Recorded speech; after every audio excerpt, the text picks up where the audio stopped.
Iyan man ang katungod no ni Edward Ligas.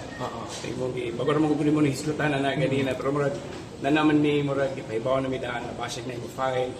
Even last year na may file nila sa OMB pero expected naman na maging trabaho na to as public servants.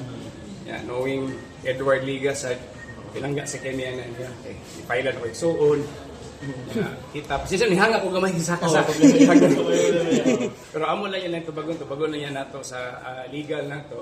Pero as far as I know, murag ni-resign na siya as counselor sa Compostela. No niya.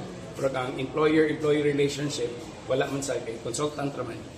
So amo lang yan tubagon sa proper court lang niya. Kung abot sa daan ng gikan sa OMB.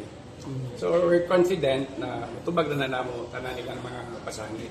Pero una mo kung mo-decide dito mo ako ra i-consult na gina nato sa atong mga legal team kung sakto pa niya atong gibuhat.